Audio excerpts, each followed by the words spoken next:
नमस्कार, स्वागत आहे आपल्या सगळ्यांचं बोटटॉक्सवरती. मी अक्षय. खरं म्हणजे नुकत्याच संपूर्ण महाराष्ट्रामध्ये स्थानिक स्वराज्य संस्थांच्या निवडणुका झाल्या आणि अशा काळामध्ये सत्ताधारी पक्ष जो संपूर्ण जगामध्ये सर्वात मोठा पक्ष ओळखला जातो भारतामधला म्हणजे भारतीय जनता पक्ष.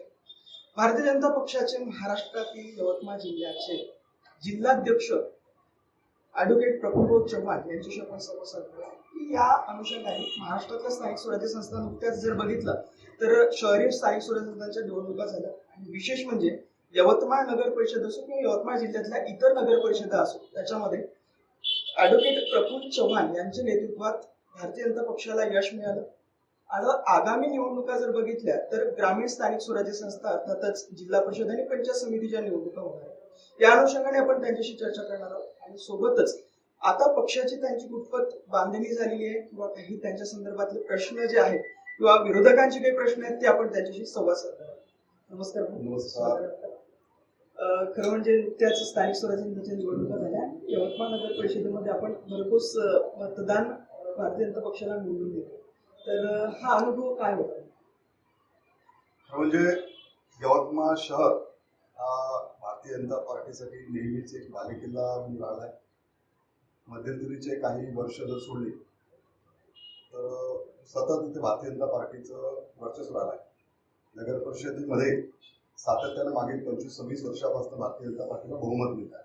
मागच्या वेळी काही थोड्या मताने आमचा नगराध्यक्ष उमेदवार पडला, परंतु यावेळी आम्ही सर्वांनी ठरवून होतो की यावेळी नगर परिषदेमध्ये कुठल्या स्थितीमध्ये भारतीय जनता पार्टीचा नगराध्यक्ष यावा आणि त्यामुळेच माननीय मदनभाऊ येरावा आणि डॉक्टर अशोकराव उईके यांच्या नेतृत्वात आणि मार्गदर्शनामध्ये ॲडव्होकेट प्रियदर्शिनी उईके हे तरुण तडफदार कार्यकर्ता ॲडव्होकेट स्वतः असलेली भारतीय जनता पक्षाची उमेदवार आम्ही दिली.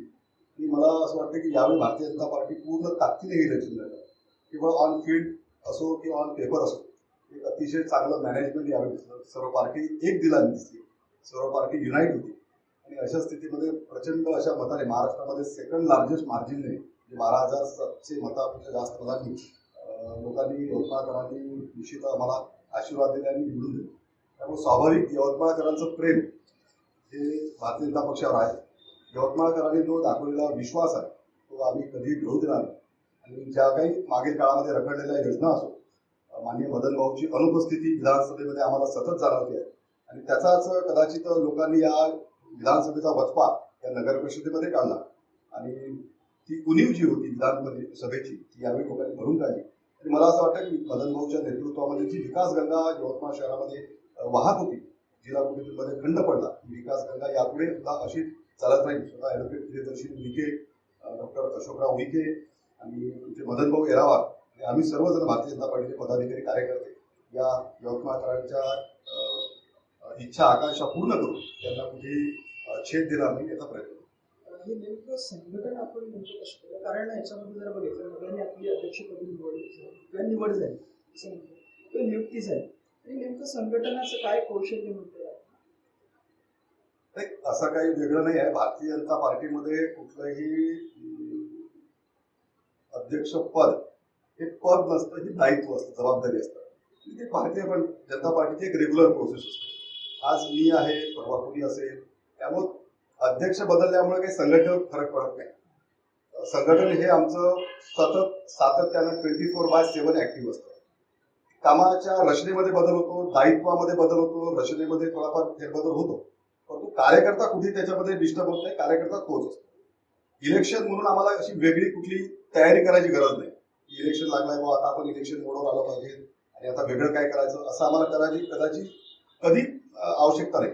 कारण आम्ही ऑलवेज जनतेच्या सेवेमध्ये असतो, सतत सातत्याने संपर्कात असतो आणि भारतीय जनता पार्टी हे ऑलवेज ऍक्शन मोडवर असते. त्यामुळे इलेक्शन मोडवर जरी नसतो आम्ही तरी we are on always action mode. त्यामुळं संघटन बांधताना खूप काही श्रम जात नाही. सर्व कार्यकर्ते भारतीय जनता पार्टीचे अतिशय निष्ठावान आणि सातत्यानं काम करत असतात आणि कुठलीही अपेक्षा किंवा पदाची लालसा, प्रसिद्धीचा आव याच्यात न करता कार्यकर्ते अतिशय प्रामाणिकपणे भारतीय जनता पार्टीला मदत करतात, मेहनत करतात आणि त्याचंच फलित भारतीय जनता पार्टीच्या यवतमाळ शहराची नगर परिषद निवडणूक असो की देशातील कुठली निवडणूक असो, हे केवळ आणि केवळ भारतीय जनता पार्टीच्या कार्यकर्त्यांच्या परिश्रमाचा फलित असतो. आता आगामी काळामध्ये जिल्हा पंचायत समितीचं निवडणूक यामध्ये आपलं कितपत नियोजन आहे? मी अगोदर सांगितलं की आम्हाला वेगळं नियोजन करायची गरज नाही, कारण आम्ही नेहमी सातत्यानं कामात असतो. सातत्यानं एक दुःख मी अध्यक्ष झाल्यानंतर माझ्या मनामध्ये सरळ होतं की भारतीय जनता पार्टीचा जिल्हा परिषदचा अध्यक्ष अजूनही होऊ शकला नाही एवढ्या वर्षानंतर. म्हणजे आम्हाला एक कार्यकर्ता म्हणून मला मी सामान्य कार्यकर्ता म्हणून मला असं वाटतंय की सर्व म्हणजे पालकमंत्री भाजपचे झाले, भाजपचे खासदार झाले, भाजपचे आमदार झाले, सर्वपैकी सर्व विधानसभेत आम्ही यश मिळवलं, परंतु जिल्हा परिषदचा अध्यक्ष भाजपचा होऊ शकला नाही. आणि मला असं वाटतं की ही जी सल होती, हे जे दुःख होतं, हे दुःख यावेळी नक्कीच मिटणार. कार्यकर्त्यांच्या इच्छा आकांक्षा पूर्ण होतील आणि यावेळी 100% भारतीय जनता पार्टीचा अध्यक्ष जिल्हा परिषद अध्यक्षपदी विराजमान होईल. आणि त्यासाठी पुन्हा एकदा सर्व आमचे कार्यकर्ते आगामी जिल्हा परिषद निवडणुकीसाठी पूर्ण परिश्रमाने काम करतील. भारतीय जनता पार्टीची एक पन्ना प्रमुख नावाची कन्सेप्ट आहे. म्हणजे भारतीय जनता पार्टी ही एकमेव पार्टी आहे की जे कार्यकर्त्याची पक्ष आहे, नेत्यांचा पक्ष नाही आहे. तर भारतीय जनता पार्टीची एक रेग्युलर प्रोसेस आहे पन्ना प्रमुख. आम्ही त्याच्यामध्ये थोडी सुधारणा अशी केली, पन्ना प्रमुखाचे पुढे जाऊन एक पाऊल पुढे जाऊन गली प्रमुख, वार्ड प्रमुख केला आहे. आणि त्या वार्ड प्रमुखावर, गली प्रमुखावर त्या गलीची, म्हणजे एका गलीच्या 25 घराची जबाबदारी एका गली प्रमुखावर, त्याचं मोठं संघटन. असा एक आमच्याकडे 23,000 कार्यकर्त्याचा, म्हणजे यवतमाळ भाजपच्या दृष्टीने जो यवतमाळ जिल्हा आहे त्याच्यात 23,000 कार्यकर्त्याचा डाटा आमचा जो अवेलेबल झाला. त्यांच्या नियुक्त्या आम्ही केल्या आहेत. 23,000 नियुक्त्या झाल्या. दिस इज शॉकिंग फॉर तुमच्यासाठी. त्यांच्या संबंधामध्ये त्यांच्याशी संपर्क करणे, त्यांना ऍक्टिव्हेट करणे, त्यांना सातत्यानं कामी लावणे, यासाठी भारतीय जनता पार्टीची आमची या कार्यालयात एक वॉर रूम पण आमची सुरू झाली 1 महिनाभरापासून. त्या वॉर रूमच्या माध्यमातून सर्व प्रमुखांना आपण सक्रिय करतोय, त्यांना कामात लावतोय. आणि मला असं वाटतं की हा जो पॅटर्न आहे, हा यवतमाळ पॅटर्न, हा आम्ही चंद्रपूरमध्ये महानगरपालिकेला इलेक्शनला आम्ही सर्व होतो, हाच पॅटर्न आम्ही तिथेही राबवला आणि त्यामुळे आम्हाला एक मोठं यश तिथे महानगरपालिकेलाही मिळालं. हा जो पॅटर्न आहे हा भविष्यामध्ये महाराष्ट्रामध्ये चांगला पॅटर्न राहील आणि 100% या जिल्हा परिषदमध्ये याच पॅटर्नच्या आधारे आम्ही यश मिळवू. नियोजनाच्या बाबत बरेचदा म्हटलं जातं की काँग्रेसने नियोजनाचे क्लासेस भारतीय जनता पक्षाकडे लावावे असे म्हटलं जातं. तर हे असं मला एक नियोजन विषय चांगलं माहिती पडलं. परंतु चंद्रपूरच्या बाबत जर बोललं आपण तर तिथे भारतीय जनता पक्षाला जागा कमी मिळाली, परंतु त्या ठिकाणी एक अनैतिक युती करण्यात आली त्या शिवसेनेसोबत. नाही, अनैतिक युती असं म्हणता येणार नाही, कारण तो तिथल्या स्थानिक नेतृत्वाचा निर्णय होता. स्थानिक नेतृत्वाने वरिष्ठांशी चर्चा केली असावी, परंतु तिथे असं लक्षात आलं की भाजप हा सेकंड लार्जेस्ट पार्टी होता, काँग्रेस सिंगल लार्जेस्ट पार्टी होती. परंतु काँग्रेस त्यांच्या आपसी मतभेदामुळे गठन करत नव्हती तिथे सत्तेचं. त्यांचा गटनेता ठरत नव्हता. त्यांनी स्वतंत्र 2 वेगवेगळे गट निर्माण केले. त्यांची एकमेकाची बार्गेनिंग चालू होती. आणि अशा स्थितीमध्ये असं लक्षात आलंय की मतदारांचा जो विश्वास आहे, या विश्वासाला काँग्रेस हे तिथे अपयशी ठरते किंवा ते त्याला विश्वासाला ते पात्र ठरू शकत नाही. आणि म्हणून मतदारांचा विश्वास ढळू नये, विकासाची जी गंगा आहे ही खंडित होऊ नये, म्हणून आम्हाला पर्याय भारतीय जनता पार्टी या स्थितीमध्ये शांत बसू शकत नाही. आणि अशा स्थितीमध्ये उभाटाने तिथे भारतीय जनता पार्टीसोबत येण्याचा निर्णय केला. आमच्यासाठी भारतीय जनता पार्टीसाठी कुणी अछूत नाही आहे. आम्ही असं ठरलंय की फक्त एमआयएम जो पार्टी आहे त्याच्यासोबत आपण युती करायची नाही, असं आम्हाला वरून सर्वांनी डायरेक्शन होते पक्षाचे. परंतु तिथे जेव्हा काँग्रेस त्यांचं जे महाविकास आघाडीचं नैसर्गिक अलायन्स काँग्रेस सोबत होतं उभाटाचं, परंतु ते जेव्हा तिथे फेल झाले टू फॉर्म द गव्हर्नमेंट, जर ते फेल होत आहे तर मग आम्ही पुन्हा जनतेवर निवडणूक लादावी का, पुन्हा पोटनिवडणूक घ्यावी का, पुन्हा फेरनिवडणूक घ्यावी का, हे आम्ही करू शकत नव्हतो. कारण एवढी मोठी चंद्रपूर महानगरपालिका आहे, एवढा मोठा मान्य सुधीर भाऊच्या नेतृत्वामध्ये, हंसराज अय्यरजीच्या नेतृत्वामध्ये, किशोर भाऊच्या जोरदेवाराच्या नेतृत्वामध्ये तिथे विकास आलाय, एवढा मोठा फंड आलाय आणि महाराष्ट्रात भाजपाचं सरकार आहे, केंद्रात सरकार आहे. आणि हेच जर पूरक सरकार नगरपालिकेला असलं तर तिथे 100% पुन्हा अधिक फंड येईल. ह्या बाबतीत कदाचित उभाटाने विचार केला असावा आणि म्हणून ते आमच्या सोबत आले, त्यामुळे आम्ही त्याचं स्वागत केलं. चंद्रपूरमध्येच एक विशेषतः म्हटलं जातं की तिथे जे सुधीर मुनगंटीवार आहे यांचं लोकसभेपासून सातत्याने पराभव होताना आपल्याला दिसून येतो किंवा तिथे भारतीय जनता पक्ष पाहिजे त्या प्रमाणामध्ये यश मिळवताना दिसत नाही. हे एक मला जाणीवपूर्वक म्हणा असं वाटेल. त्या ठिकाणी सुधीर मुनगंटीवार यांचं सप्रेशन नाही, असं नाही आहे. लोकसभेचं जर उदाहरण घेतलं तर लोकसभेला महाराष्ट्रामध्ये सर्वीकडे आम्हाला पाहिजे तसं यश मिळालं नाही. त्यामुळे चंद्रपूर काही त्याच्यासाठी अपवाद नव्हता. एक जो फेक नेरेटिव्ह लोकसभेमध्ये पसरवण्यात आला इतरांच्या भाजपच्या बाबतीमध्ये, या फेक नेरेटिव्हला त्या लोकसभेला मतदार प्रभावित झाले, बळी पडले. आणि तेच चंद्रपूरमध्ये घडलं. परंतु तिथे स्वाभाविक चंद्रपूरमध्ये सुधीरभाऊ आमचे ज्येष्ठ नेते आहेत, महाराष्ट्राचे प्रदेशाध्यक्ष राहिले आहेत, महाराष्ट्राची टॉप लिडरशिपमध्ये सुधीरभाऊ आहे. आणि सुधीरभाऊ अतिशय अभ्यासू, अतिशय मेहनती आणि प्रचंड अशा ताकदीचे नेते आहेत. त्यामुळं स्वाभाविक ठीक आहे, त्यांचा पराभव झाला, त्या बाबतीत आम्हाला कोण काय. याही स्थितीमध्ये विधानसभेला सुधीरभाऊ रेकॉर्ड ब्रेक मतांनी निवडून आले. त्यामुळे जनतेचा भाजपावर विश्वास आहे. काही ठिकाणी थोडाफार दुर्बरी राहू शकतात, कार्यकर्त्यामध्ये गैरसमज राहतात, त्या लेवलवर ते निवडून येतात. त्यामुळे पुढच्या काळामध्ये 100% भाजपा जिल्हा परिषदला यश मिळेल. एक देशाच्या राजकारणाच्या संदर्भात सध्या नुकतंच बजेटचं अधिवेशन सुरू आहे. अशामध्ये विरोधी पक्षनेते अर्थातच राहुल गांधी संसदेमध्ये पंतप्रधानांना प्रश्न विचारतात, सरकारला धारेवर धरलेल्या प्रश्नाच्या संदर्भात सरकार कुठेतरी कमी पडतं त्यांना उत्तर देण्यामध्ये, किंवा ज्या गोष्टी ते मांडतायत हे जनतेला पण लक्षात येत आहे, परंतु त्या ठिकाणी उत्तरदायी सरकार आज नाही आहे असं लक्षात येत आहे. काय असं आहे, कायद्यामध्ये एक टर्म वापरला जाते, हिट अँड रन. म्हणजे धडक द्यायची, पळून जायचं. राहुल गांधी काय करतात की कुठेतरी कुठल्या तरी टीव्हीवर, एखाद्या युट्यूबवर पाहतात, कुठल्या तरी मॅगझिन चालून काढतात, त्यांची जे काही PA वगैरे असेल ते त्यांना देतात आणि त्याच्या बाबतीमध्ये संसदेमध्ये कुठल्याही आयुधाचा वापर न करता क्वेश्चन्स मांडण्याचा प्रयत्न करतात. लोकसभा अध्यक्ष जे आहेत बिर्लाजी, त्यांनी सांगितले की या या नियमानुसार तुम्हाला हा प्रश्न मांडता येईल. जेव्हा चर्चेची वेळ येतो, तुम्ही ऑब्झर्व करा, ते मुद्दा रेज करतात, जेव्हा उत्तर द्यायची वेळ येतात तेव्हा बायपाट करतात. भारतीय जनता पार्टी कधी उत्तरापासून, प्रश्नापासून पळ काढत नाही. त्यांनी जेवढे प्रश्न विचारले त्याच्यापेक्षा जास्त उत्तर आमच्याजवळ तयार आहेत, किंबहुना आमच्याजवळही अनेक प्रश्न त्यांच्यासाठी तयार आहेत. परंतु त्यांनी चर्चेसाठी टेबलवर तर यावं. जेव्हा आम्ही चर्चेला रेडी होतो तेव्हा ते बॉयकॉट करतात. त्यामुळं त्यांचं असतं की एकदा बवाल करायचा, कुठेतरी बाईट द्यायची, आणि अनेकदा ते असं लक्षात येतं की त्यांना त्या इश्यूमध्ये इंटरेस्ट नसतो, त्यांच्या मुद्द्यामध्ये त्यांना गांभीर्य नसतं. कुठेतरी मीडियामध्ये वारंवार राहावं, कारण काँग्रेस पार्टी काय झालंय की आज जमिनीवर कुठेच नाही आहे, फिगरवर कुठे नाही आहे. नगरपालिकेला भाजपा, महाराष्ट्राचा विचार करता नगर परिषदेमध्ये पूर्ण ठिकाणी भाजप निवडून आली, महानगरपालिकेला भारतीय जनता पार्टी निवडून आली, जिल्हा परिषदेला महायुती 12 पैकी 12 ठिकाणी आले. त्यामुळे where is the Congress? Congress कुठेच नाही आहे. काँग्रेस फक्त मीडियामध्ये आहे, ते दाखवायचा ते प्रयत्न करतात, आणि किमान जनतेत नाही, किमान मीडियामध्ये तरी जिवंत राहिलं पाहिजे. या हेतूने काँग्रेसचे नेते सन्मान्य राहुलजी गांधी काही नॉन इश्यूला इश्यू बनवण्याचा प्रयत्न करतात, परंतु त्या इश्यूमध्ये कुठलाही तथ्य नसतं.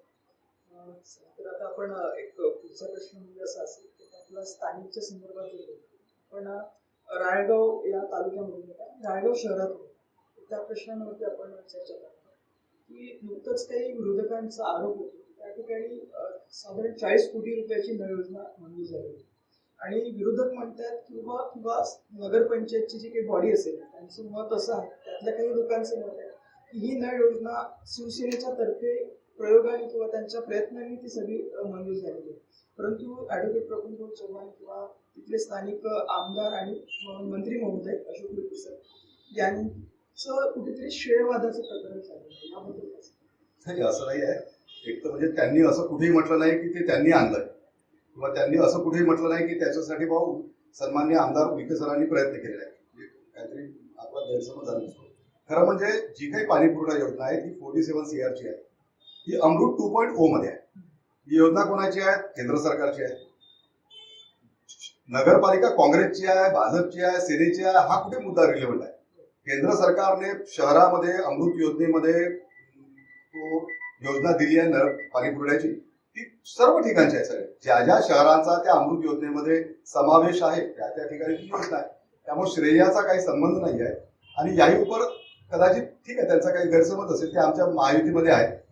शिवसेनेचे तिथे पूर्वी ते काँग्रेसचे होते, मध्यंतरी मग ते शिवसेनेमध्ये प्रवेश त्यांनी केला, त्यामुळे ते स्वाभाविक महायुतीमध्ये आहे. परंतु रायगावकरांना जनतेला पाणी मिळालं पाहिजे, हा भारतीय जनता पार्टीचा प्रयत्न आहे. त्या प्रयत्नाचा भाग म्हणून मी स्वतः जेव्हा नगरपालिकेला उपाध्यक्ष होतो आणि स्वतः पाणी पुरवठा सभापती होतो, त्यावेळी तो पहिल्यांदा ठराव झालेला. त्याच्यानंतर परत मग अमृतचा ठराव घेण्यात आला 2020 मध्ये अमृतचा ठराव घेण्यात आला. त्याला 22 मध्ये त्यांनी जी पाणी आरक्षणाची जाहिरात आहे ती काढण्यात आली. म्हणजे 2 वर्ष त्यांनी ते जाहिरातीसाठी टाकले. 2 वर्षानंतर त्यांना पाणी आरक्षणाची मान्यता केव्हा मिळाली, ती मागे 2 महिन्यापूर्वी. हा 3 वर्ष जे त्यांनी दिरंगाई जी केली त्यांच्या लेवलवर असेल किंवा ते त्यावेळी काँग्रेसमध्ये असेल, त्यामुळे स्वाभाविक एक जो काँग्रेसमध्ये असल्यामुळे काँग्रेसचा एक डीएनए काम करत असतो. काम पॉलिसी पॅरालाइज जे म्हणतो की कुठलंही काम न करणे ही काँग्रेसची पद्धत आहे. त्यामुळे ते त्यावेळी काँग्रेसमध्ये असल्यामुळे कदाचित त्या पद्धतीचा ते अवलंब करत असावा. परंतु स्वाभाविक जेव्हा ते महायुतीत आले तेव्हा त्यांनी त्या विषयाला गती मिळाली. त्या बाबतीमध्ये जेव्हा सन्माननीय मुख्यमंत्री महोदय यवतमाळला आले होते, आदिवासी विभागाचा एक कार्यक्रम होता पोस्टल ग्राउंडला, तेव्हा मी आणि सन्माननीय उईके सरांनी त्यांना सांगितलं की राळेगावची पाणी पुरवठा योजना, जे राळेगावकर मी असताना दर तिसऱ्या दिवशी पाणी आम्ही देतो, नगरपालिकेला मी जसं तिसऱ्या दिवशी पाणी द्यायचो, आता ते पाणी 12 आणि 13 दिवसावर आहे नळाचं. तर मी ते मुख्यमंत्री महोदयांना सांगितलं की हे आपल्याला चांगलं नाही, लोकांना पाणी पुरवठा झाला पाहिजे आणि ही जी योजना आहे ही 2.0 आहे, त्यामुळे ही 2026 मध्ये संपुष्टात येणार आहे. त्यामुळे या योजनेवर आपल्याला काम करणं, तीव्र गतीने काम करणं अपेक्षित आहे. त्यांनी सांगितलं की ठीक आहे, या विषयावर आपण तत्काळ एक मंत्रालयामध्ये दालनामध्ये बैठक करू. त्यांनी मग त्याच्यात महिनाभरातच ती बैठक लागली. मी स्वतः उईके सर होतो, मुख्यमंत्री सरांना अन्य उईके सरांनी पत्र दिलं. त्या पत्रावरून सन्माननीय मुख्यमंत्र्यांनी नगर विकास खात्याच्या चीफ सेक्रेटरीला नोट लिहिली की या विषयाला तत्काळ प्रशासकीय मान्यता देण्यात यावी. त्यानंतर आम्ही पाणी आरक्षणासाठी आम्ही आणि उईके सरांनी मी स्वतः त्याच्यावर वारंवार फोन करून, त्यांना पत्र देऊन, त्यांच्याशी बोलचाल करून तो पाणी आरक्षणाचा प्रश्न मिटवला.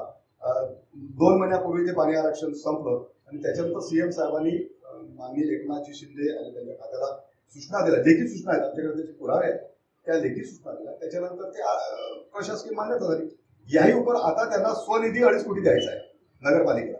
नगरपालिकेमध्ये कुठलीही निधीची व्यवस्था नाही त्यांच्याकडे. त्यांनी त्याचं काय कशामुळे झालं मला मी त्याच्यावर कॉमेंट करणार नाही, पण त्याचा सामान्य fund it is likely to be 0, जवळपास 0 आहे.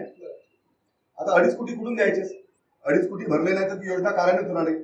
त्याही विषयावर मी आणि सरांनी आणि संबंधित नगरपालिकेचे सीओनी चर्चा केली की तो 2.5 कोटी निधी कसा उभारायचा, त्यामध्ये सत्ताधारी भारतीय जनता पार्टी म्हणून आम्ही काय केलं पाहिजे, काय कॉन्ट्रीब्युशन द्यायला पाहिजे, शासन स्तरावर काय प्रयत्न केले पाहिजे, आम्ही ते करतोय आणि त्याच्यावर आम्ही मार्ग काढू. आणि मला असं वाटतं की लगेचच त्याच्यावर मार्ग कळेल. आणि मी तुम्हाला यावेळी आश्वस्त करू शकतो की पुढच्या कदाचित मार्च-एप्रिल महिन्यामध्ये या कामाला आपण सुरुवात करू आणि सन्माननीय मुख्यमंत्री महोदय या कामाचं भूमिपूजन करतील. आणि जनतेला माहित आहे कोण पाणी पाजू शकतं आणि कोण कुणाला पाजू शकतं. त्यामुळे मी त्या श्रेयवादाच्या लढाईत जात नाही. राळेगावकरांना पाणी मिळालं पाहिजे, स्वच्छ पाणी मिळालं पाहिजे, 24 आवर पाणी मिळालं पाहिजे, हा माझा संकल्प आहे आणि भारतीय जनता पार्टी राळेगाव शहराचा. एक आरोप असा पण होतो की प्रफुल्ल जरी जिल्ह्याचे अध्यक्ष असते भारतीय जनता पक्षाचे, तरी सुद्धा, आणि विशेष म्हणजे ते 2019 पर्यंत साधारण ग्रामपंचायतीचे नगर आणि नगराध्यक्ष राहिले, परंतु ते स्वतःच्या घरापुढचा रस्ता सुद्धा करू शकले नाही. कसं त्याच्यामध्ये आपण 1.25 करोड रुपयाचा निधी त्याच्यासाठी आणला होता. मध्यंतरी पाणी पुरवठा ही जी पाण्याची जी अडचण आहे ती पाण्याची अडचणच त्याच्यामध्ये समोर त्यामुळे एक पाण्याच्या टाकीसाठी बांधकाम करायचं होतं, त्यांना निधी शॉर्ट झाला होता. जेव्हा सुधीर भाऊ अर्थमंत्री असतो तेव्हाचा तो निधी आहे. तर त्यावेळी मग तो निधी आपण तातडीची बाब म्हणून, त्यावेळी रस्ता चांगला होता, निधी 2020 पर्यंत नगरपालिकेला नगरसेवक म्हणून होतो. तर त्यावेळी एका पाण्याच्या टाकीची नितांत आवश्यकता होती, कारण दुसरी जी पाण्याची टाकी आहे एक्झिस्टिंग तिचं लाईफ संपलं होतं, ती केव्हाही कोलॅप्स होण्याची शक्यता होती. त्यामुळे त्याच्या अगोदर म्हणजे तहान लागल्यावर विहीर खणण्यापेक्षा पर्यायी व्यवस्था अगोदर केली पाहिजे. या दूरदृष्टीतून आम्ही तो निधी, जो रस्त्यासाठी आणला होता त्या रस्त्यासाठी, तो रस्त्याचा निधी आपण तिथे शिफ्ट केला. त्याच्यानंतर मी स्वाभाविक तिथे नव्हतो आणि मग त्याच्यामध्ये काँग्रेसचे सरकार आलं. त्यामुळे त्यांनी स्वाभाविक मी तिथे नगरपालिकेला नसल्यामुळे त्यांचं त्या माझ्या प्रभागामध्ये किंवा मी जिथे राहतो त्या याच्याकडे दुर्लक्ष झालं. परंतु आता मी मागच्या मे महिन्यामध्ये जिल्हाध्यक्ष झाल्यानंतर परत आम्ही आमच्याकडे एक 1.25 करोडचा निधी आहे. तुम्हाला आनंद होतो मला हे सांगताना की आता कदाचित या महिन्याभरामध्येच त्याचं आम्ही भूमिपूजन आणि टेंडरिंग करू. तो रस्ता पूर्ण नाली टू नाली, त्याच्यावर पेवर्स, अंडरग्राऊंड ड्रेनेज आणि पूर्ण टॉप टू बॉटम तो रस्ता होईल. आणि पुढच्या कदाचित मुलाखतीमध्ये तुमच्या जो हा प्रश्न शिल्लक ठेवला. एक पुढचा प्रश्न असा असेल की राळेगावचा जो एंट्रीचा भाग आहे, जो नॅशनल हायवे आपण त्याला बोलतो, तो भाग जेव्हा राळेगावमध्ये एंट्री केली जाते त्यावेळी तो छोटा झालेला आणि राळेगावच्या बाहेर तो रुंद आहे आणि इकडे अरुंद झालेला आहे. तर हे याच्यामध्ये बराचसा आरोप केला जातो. प्रफुल्लचा वैयक्तिक हेतूच्या कारणाने त्या ठिकाणी तो रस्ता छोटा करण्यात आला आणि आज रोजी परत रिंग रोड साठीची तरतूद करण्यात आली आहे.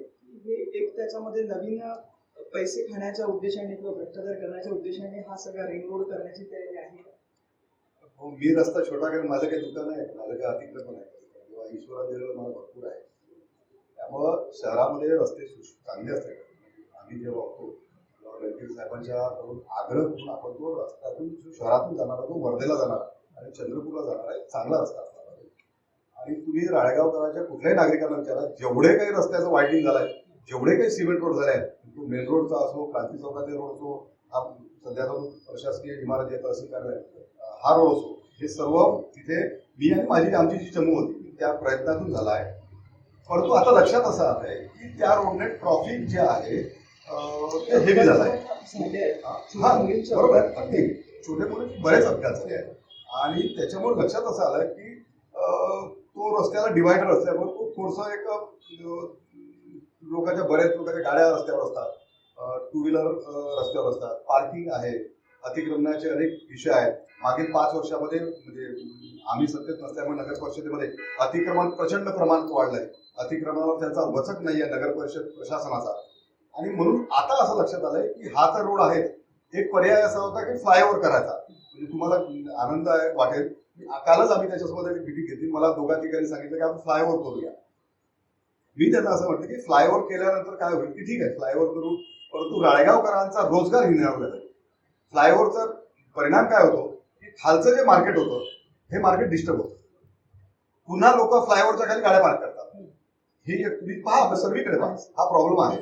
त्यामुळे फ्लायओव्हर न करता ट्रॉफिकला काय पर्याय करता येईल, मग आपण रिंग रोड करूया असं आम्ही मी आणि उईके सरांनी स्वतः गडकरी साहेबांकडे हा प्रस्ताव सादर केला. त्यांच्याशी बोलणं झालं आणि त्यांनी सांगितलं की केंद्रीय अर्थसंकल्प संदर्भात दिल्लीला आहे, आपण त्याचं बजेट तयार. एक रिंग रोडचे फायदे काय होतात की जे हेवी ट्रॉफिक आहे, हेवी ट्रॉफिक हे परस्पर शहराच्या बाहेर निघून जातं. ओके, शहराची वाढ होते, नैसर्गिक वाढ होते. जी कुठे वाढ आज खुंटलेली आहे असं वाटतं, स्वाभाविक त्या रोडवर नवीन बिझनेस तयार होतील, नवे उद्योग तयार होतील, नवे दुकानं लागतील, जमिनीचे रेट्स वाढतील, शेतकऱ्यांचं भूसंपादन होईल, त्यांनाही त्याचा मोबदला मिळेल, काही लेआउट तयार होतील, शहराचं एक्सपान्शन होईल, शहराची कॅपॅसिटी वाढणार. तुम्ही आजचा विचार करून होणार नाही, तुम्ही पुढच्या 25-30 वर्षातलं माझं राळेगाव शहर कसं असलं पाहिजे याचा कोण विचार करेल. तर मला असं वाटतं की मला आनंद वाटतो की विकास हा माझ्यासाठी अतिशय जिव्हाळ्याचा विषय आहे आणि म्हणजे मला तो अतिशय म्हणजे माझ्यासाठी फार आनंदाचा विषय आहे की पुढचं 25 वर्षाचं राळेगाव कसं असलं पाहिजे याचा कोण विचार करेल. त्यामुळं पुढच्या 25 वर्षानंतरचं आपलं एक्सपान्शन काय होणार आहे, आपलं पॉप्युलेशन काय होणार आहे. पुढच्या 25 वर्षानंतर राळेगाव शहराची लोकसंख्या 70,000वर जाईल. 70,000ला बेअर करणारं आपलं शहर आहे का, 70,000ला रोजगार देणारे मार्केट आहे का. राळेगाव शहरामध्ये बहुतांश नजूल लँड आहे, नवीन शॉपिंग मार्केट काढू शकत नाही. नजूल लँड असल्यामुळे कॉम्प्लेक्स निघत नाही. नगर परिषदकडे स्वतःची इमारती नाही, स्वतःची जागा नाही आहे, त्यामुळे नगर परिषद स्वतः कॉम्प्लेक्स काढू शकत नाही. तर नवीन पोरांना रोजगार कुठून देणार.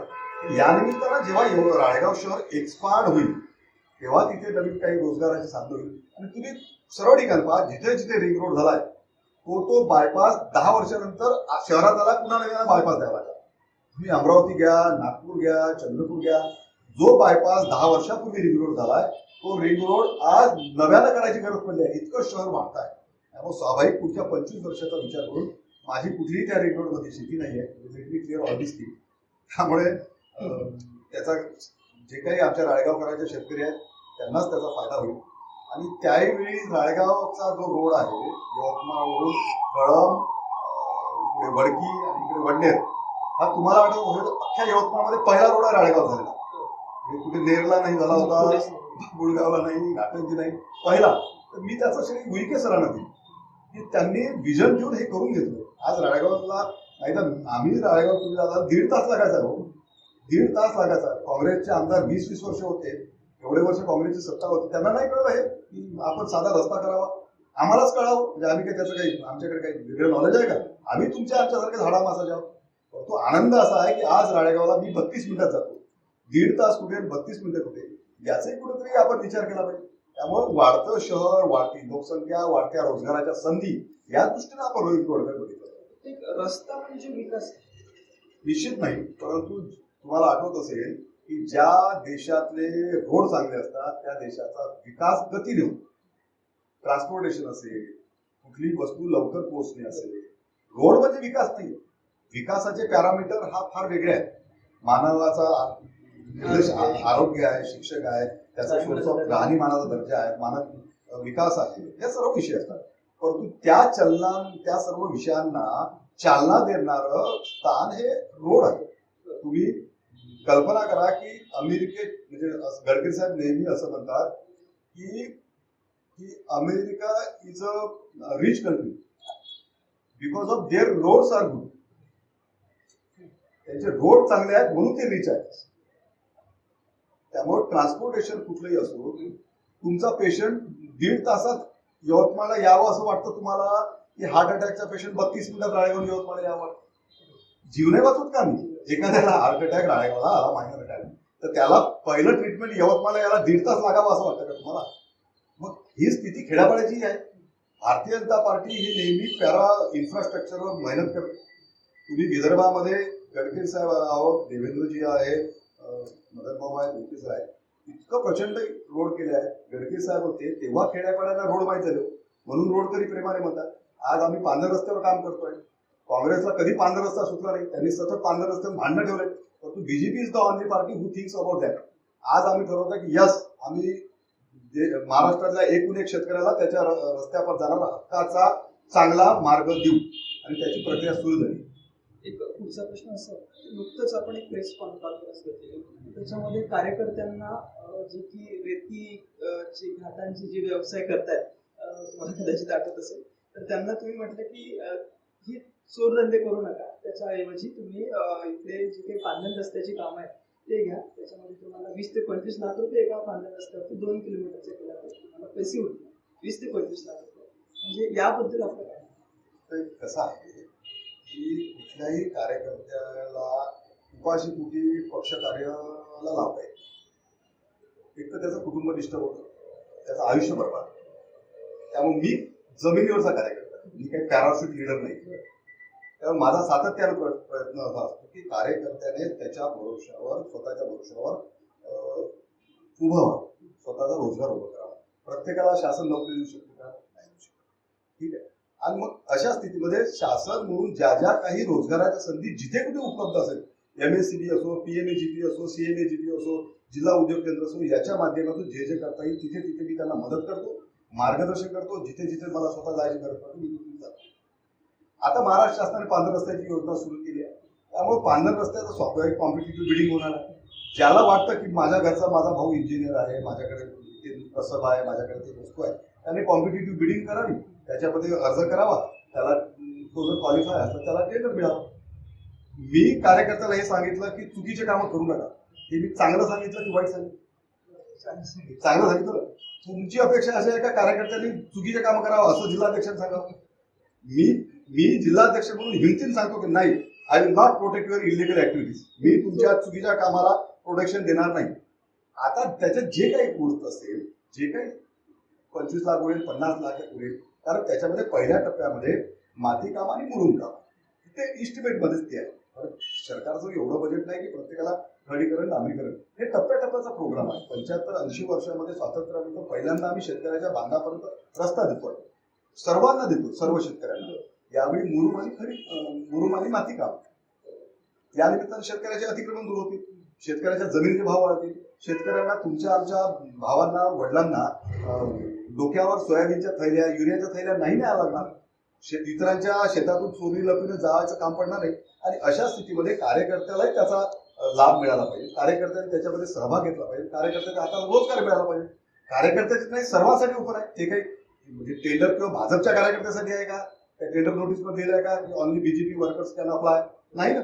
तुम्ही तुमच्या जो कागद आहे, तुमच्या जो क्वालिफाईड आहे, तुम्ही क्वालिफिकेशन मध्ये आहे, तुमच्या जो कसब आहे, तुम्ही करा. तुम्हाला जे उरतील ते उरतील, भाजपच्या कार्यकर्त्यांना जे उरतील ते उरतील. परंतु चुकीचं काम करू नका, चांगलं काम करा. भारतीय जनता पार्टीचा जिल्हा अध्यक्ष म्हणून मी कार्यकर्त्याच्या पाठीशी आहे. कालही होतो, आजही आहे, उद्याही आहे. मी प्रत्येकाच्या हाताला रोजगार देऊ शकत नाही, परंतु त्याच्या हाताला रोजगार कसा देता येईल त्याच्यासाठी मी प्रयत्न करतो. त्यामुळे ते मला त्याच्यात आनंद होतो.